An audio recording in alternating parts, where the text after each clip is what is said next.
Hi everyone, I'm Chris, the Aquarius Traveller. Make sure you subscribe for your worldwide travel content and inspiration.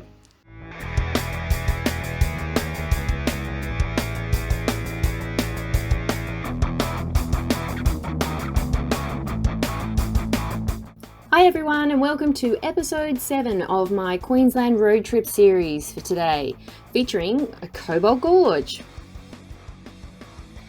After leaving the Milla area in last week's episode, it wasn't too long before spotting the Windy Hill Wind Farm in Queensland's highest town of Ravenshoe. Here they have 20 windmills producing enough power for 35,000 homes.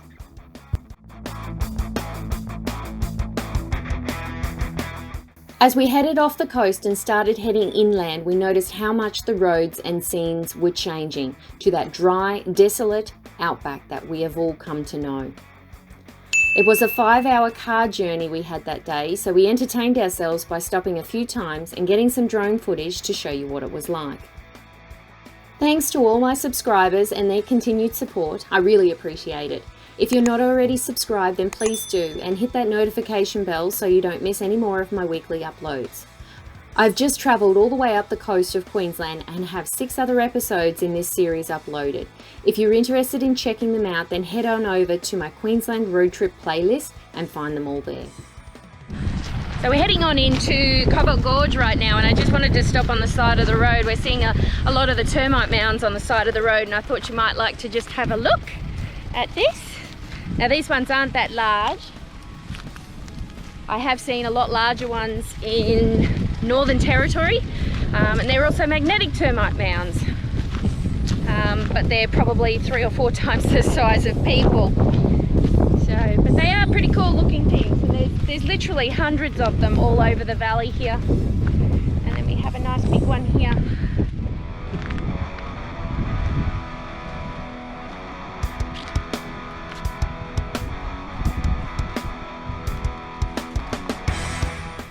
As we continued on, we started to notice more and more termite mounds. A termite mound is the most familiar form of a termite nest.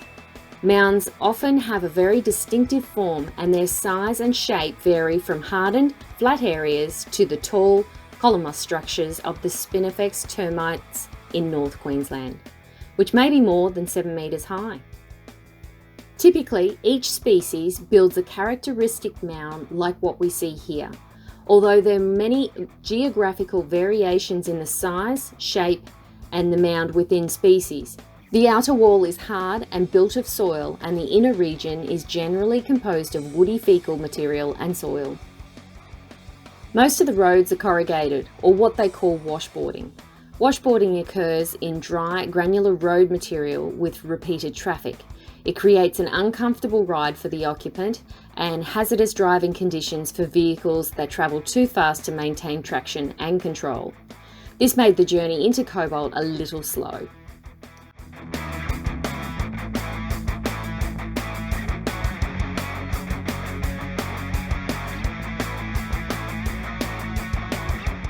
Know that there are a lot of working cattle stations out here, including the ones surrounding Cobbold Gorge.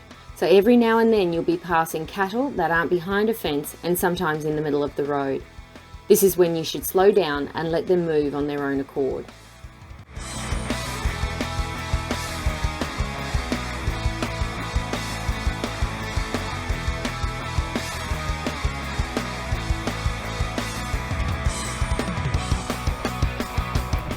After a long day's drive, we finally make it to Cobbold Gorge. What we are driving over is called a cattle grid or stock grid.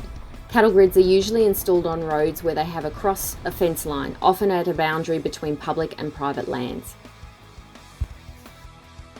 As you're driving in, you will pass by the lake, which was a little dry on our visit, along with the infinity pool, bar, and restaurant. We checked in at the shop or reception, and then it was time to check out our room. So we've just arrived here in Cobbold Gorge, and I just thought I'd give you a bit of a room tour. There are camping facilities here for powered and non-powered sites. I'm not sure, it's a pretty hectic road to actually get out here, so I'm not sure I'll be taking a caravan on there. It was only about 45 kilometres, but it took us about an hour and 15 minutes to actually drive it. So, but we've got a roustabout room, and this is the room tour. So when you first come in, you've got the fridge and a little desk here. There's actually a single bed here. Bathroom and toilet. I'm not sure where the light is for this one. It's there. There you go. And then we come in here. Actually got two singles put together, I think, and an aircon, and a little balcony. We ended up booking this room for 2 nights, so we could have a full day to explore the gorge and the tours that they had to offer. So I just thought I'd take a bit of a look around. They have quite a little village out here. If you have a Telstra mobile, you will have service just near the reception area, but anyone else has actually got no service. We've got a busy day tomorrow. We have a stand-up paddleboard ride, we have a boat tour, and then we have a helicopter ride. So should be a nice big day ahead of us tomorrow, and I can't wait to show you the footage. So anyway, first stop here is an infinity pool. Visiting in August, the pool was a little cold, not heated, but I'm sure it'd be heaps better in the summertime. Didn't stop me from jumping in the next day though. The restaurant and bar area was very rustic and inviting and allowed for plenty of people to enjoy. And right on dusk, they would light the campfire and everyone was welcome to sit around and have a few drinks. Well, good morning. So it's a nice early start. It's about 7:30 at the moment. We're just about to go down. We have our stand-up paddleboard up first. That goes for about an hour and a half, and then we've got a quick stop back here to get the camera gear, and we're going on our boat tour at 10 o'clock, which takes about 3 hours. And after that we have a helicopter ride, but we have a bit of a break in between. So but anyway, let's hope for a fun-filled day. And let's see how it goes. So we're all dressed up and ready to go. Time to board the bus for our stand-up paddleboard tour. It's about a 10-minute bus ride down the gorge, then a short 5-minute walk on a platform down to the creek's edge. Now we're all fitted with our safety gear, helmets and life jackets, and supplied with a paddle and a board. And there, off we go. Note that we had a housing on the GoPro the entire time on the off chance that we might fall in. Luckily, that didn't happen. We've both been on a paddleboard a few times, but I must admit these boards were a little harder to keep steady. As the gorge is very narrow and short, a normal, larger paddleboards aren't really suitable for turning and moving around. So being smaller, you really needed to keep your footing in the same spot the entire time, and there isn't much moving about. If you lift one foot up to reposition yourself, this could mean that you're going to go swimming. By the end of the tour, I must admit my feet were a bit numb for being in the same position for the last 45 minutes, but the good news is I didn't fall in. There were only about 6 people on our tour, so it was easy enough to take our time and enjoy the ride. You could hear everything echoing through the canyon, every splash of the paddles, the quiet chatter, and the laughing when you lose your balance a bit. You get so close to the rock walls, and you actually use them to stop to get your balance or let others pass. It was 8 AM when we started this tour, so early enough that the sun wasn't completely through the gorge. You take about 20 minutes each way, and once you get to the end, you simply turn around and go back the way you came. Sounds easy enough, but like I said, the gorge is small and the boards are long, so turning around can be a little bit of an effort to do so. After about 40 to 45 minutes, you arrive back in the same spot you started from, pack up the gear, and walk to the bus to return to reception. All in all, a very interesting experience and thoroughly enjoyed it. So next we have the boat tour. So we've got about 14 people here ahead of me, and we're just walking down the laneway again, and we're going on the boats, which will be a lot easier for me to get some photo and some video for you. So I hope you enjoy the tour. Same situation as before, you all meet at reception and jump on a bus for 10 minutes to ride down to the gorge. A few more people on this one though, as you're sitting in a small boat the entire time, and a lot easier for movability, as well as getting my camera out. The boats have a motor at each end, so after you make it down the end of the gorge, there's no need to turn around. The tour leader just simply moves to the other end and drives the other way. This tour started at 10 a.m. and goes for about 3 hours. This includes the boat tour, a land tour surrounding the gorge, and walking over the glass bottom bridge. At this stage, the sun is starting to shine into the gorge, where you can find freshwater crocodiles basking in the sun, trying to get warm. I know what you're thinking. We were just paddleboarding through this section and then there's crocodiles? These are freshwater crocs and don't really attack humans.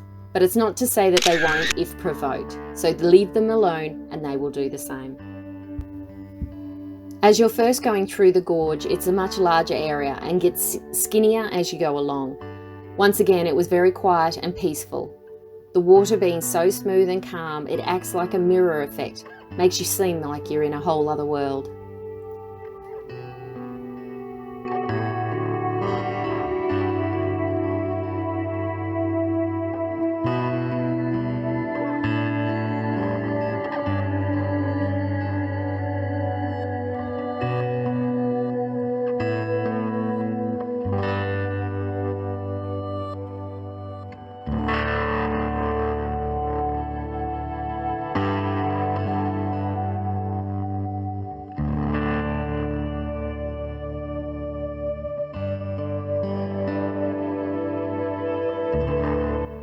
A number of times the boat gets really close to the edge, but being in the boat, it was a great opportunity for me to smash out all the photo and video content in order to bring this footage for you today.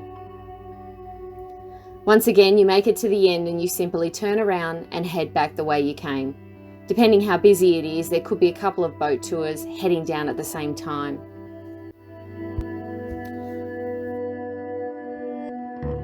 This is Bernie. He was our tour leader for our boat tour today and working for the Cobbold Gorge this season. But Bernie also has his own YouTube channel, Adventures with Bernie, so go check out his channel. But a big thanks to him for showing us around today.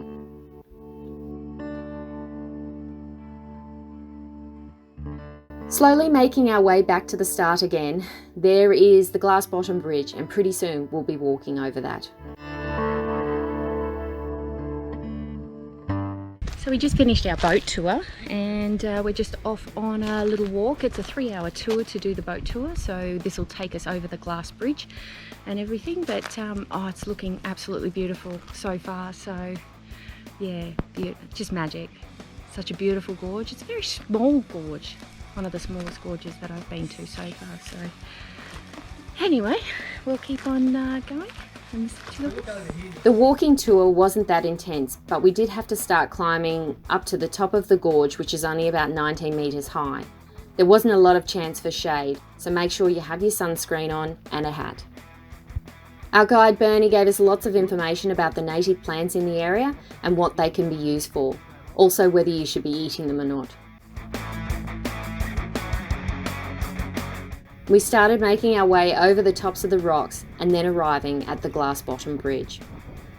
No shoes can be worn on the bridge to prevent scratching, so you will take your shoes off, walk across the bridge to place them on the other side, then enjoy about 10 minutes on the glass. This is not something for those being afraid of heights. In fact, there was one lady guided over by her husband with her eyes shut.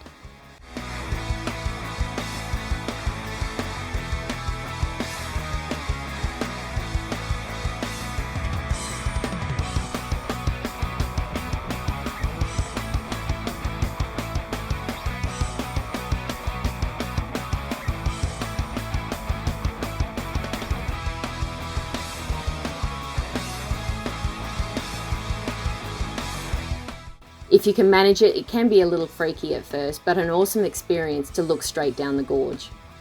This provides a different perspective and an exceptional viewing opportunities of the gorge.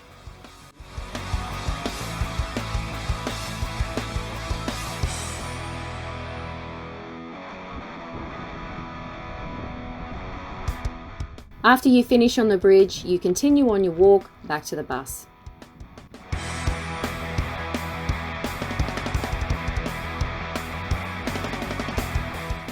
Lastly, and to finish off with the day, we had a short 20-minute helicopter tour of the gorge and the surrounding land. It was only a 3-seater helicopter, which means everyone gets a window seat to enjoy the views. And away we go, up, up, into the air. Remembering that this is the dry season and there isn't a lot of greenery around, but certainly does give another perspective to the area, and you just can't beat those views. I find helicopter flights more enjoyable as opposed to fixed wing planes, more glass and easier to see. Even better if you can get one with the doors off, but not so lucky for that this time. What you might not know is Cobbold Gorge is actually a working cattle station, which has been family owned and running Brahman cattle since 1964. With the gorge being so small and very slender, it was really hard to see it from the air, but that glass bridge did stand out for sure. I know they run sunset helicopter tours, so this might be a great experience for something extra to do.